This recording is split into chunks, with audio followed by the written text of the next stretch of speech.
Our final speaker in this panel is Dan Strachan, who's a senior research associate at UCL Institute for Global Health, and he's going to be talking about designing sustainable and scalable interventions to improve volunteer community health worker motivation. Okay, thank you very much. Yes, like Alice, I'm here representing a project team. So hopefully I do justice to the team's work.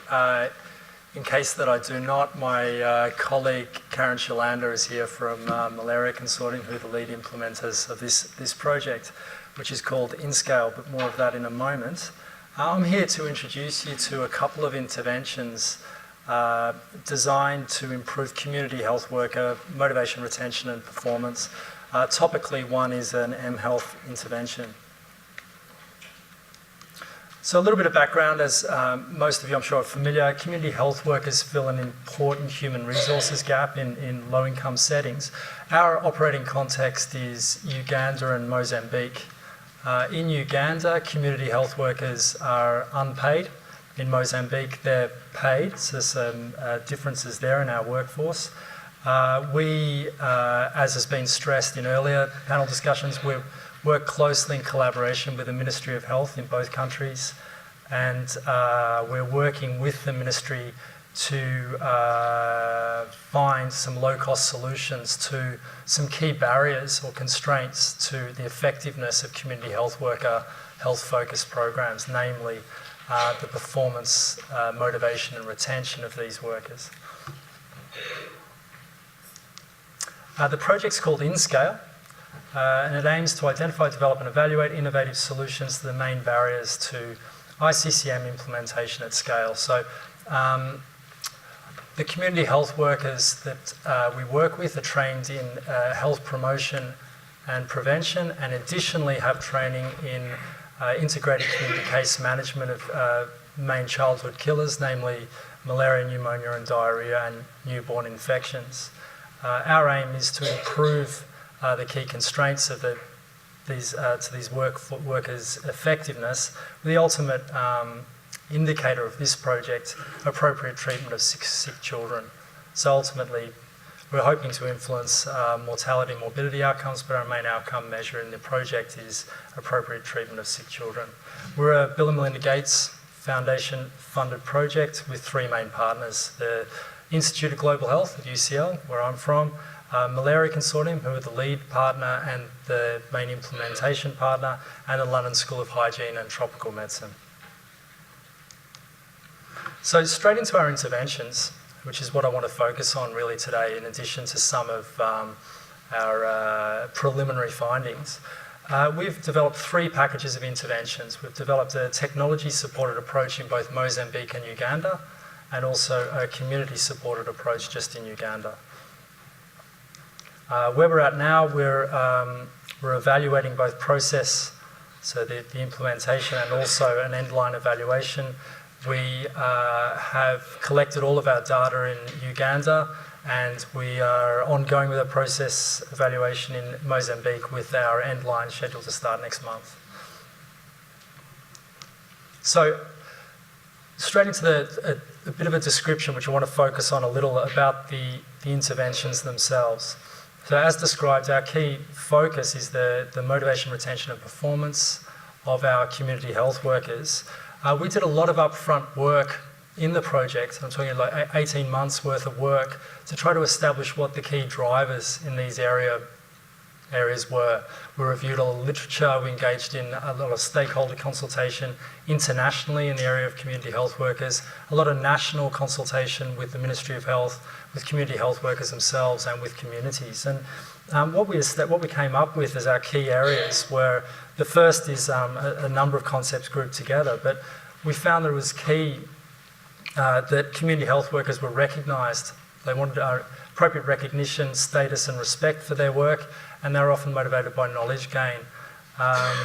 It was interesting up front at this morning's keynote, His Excellency, the Minister of Health in Ethiopia, stressed the recognition afforded to the frontline health workers in Ethiopia as a matter of course. That's not necessarily the case. in our operating context where there's often a yearning for this particular element. Support and supervision was seen as a big driver, as was perceived connectedness. And I'll come on to that a little bit more in a moment. Our mHealth intervention, which we call the technology-supported approach, involved giving out affordable, low-cost mobile phones and solar chargers to community health workers. The phones were programmed with software for submitting patient data to a server, which generated automatic performance alerts to supervisors, which flagged problems as well as successes, as well as sending personalised feedback messages to the community health workers. In both countries, the phones were programmed with respiratory rate timers to facilitate pneumonia diagnosis, and in Mozambique, they also had an electronic ICCM algorithm on the phone. The phones provided were set up in a closed user group, so the community health workers could call each other as well as supervisors free of charge, or they could contact them free of charge. Now, it was important to us to not be prescriptive in terms of the content of this communication, and that's also come up earlier in our discussions about perhaps not stifling spontaneity. I think Peter's point earlier in the day about us not necessarily knowing what the nature of the communication in context, and not to lose this value. So we perhaps captured that a little in this element of the intervention. In addition, motivational SMS messages were sent out to all users on a monthly basis, including also the supervisor in Mozambique. Now, I introduced that element of the intervention with a little bit of trepidation based on another earlier conversation, which is about we shouldn't talk about messages, we should talk about conversations. And really, I need to stress here that the content of these messages was subject to a large amount of development work, was informed by behaviour change theory. It also engaged the end users in terms of appropriate language, etc. And we had ongoing feedback of that as we were rolling out the intervention. The nature of the technology-supported approach fed into support and supervision in a technical way. So the supervisors were able to provide technical supervision to the community health workers and feedback on how they were progressing. In terms of connectedness, we feel that it made community health workers feel a greater sense of connection to the health system. Our second intervention, which I'll rush through a little bit more given it's not the key focus of the conference, is what we call the community-supported approach. And this was in Uganda. It took the form of village health clubs, which were village level fora facilitated by the community health workers themselves, where club members identify, discuss and rank child health issues, discuss and plan solutions with a focus on supporting the functioning of community health worker services, take planned actions and monitor and communicate successes. Based on findings from the formative research we conducted on groups at village level, the clubs were formed and maintained according to 5 key pillars or principles, which were to be open to all members, anyone can attend. They're to be village owned, so the content was driven by the village priorities. They'd retain a community health worker focus. They'd adopt a strength-based approach, so not talk about local deficits so much, but trying to harness local strengths to solve the issues, and to be fun and purposeful. So I've just had my 2-minute warning and realised that I'm only slightly the way through the presentation. So I'm just going to jump forward and talk about some of the technology challenges. So we had probably the usual anticipated challenges when rolling out quite a large-scale technology-based system in this setting. It was out to over 1,200 community health workers. We had some bugs in the system.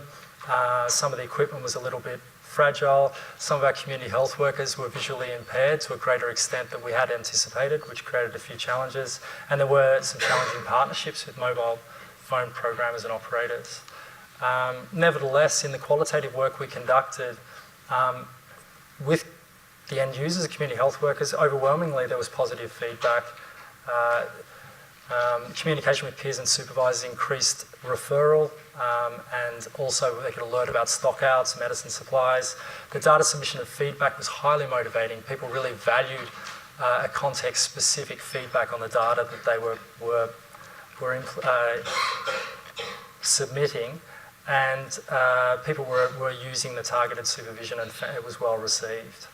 I've got some more qualitative data on this, but I'll just skip forward and just let you know that a very preliminary finding from our end line in Uganda was that we identified all episodes of fever, diarrhea and pneumonia in the previous month and checked whether they'd been appropriately treated. The proportion of cases that had been appropriately treated in the control arm was 66%, and in the technology arm was 73%. So this represents a significant 11% increase in appropriate treatment. So that's where we're at now. We have future analyses to make some greater sense of this and contextualise this result. But hopelessly ambitious with my slides. But just some resources to learn more, and I'd point you in particular to our project website to as we start releasing more findings as we go forward. So thank you. Thank you.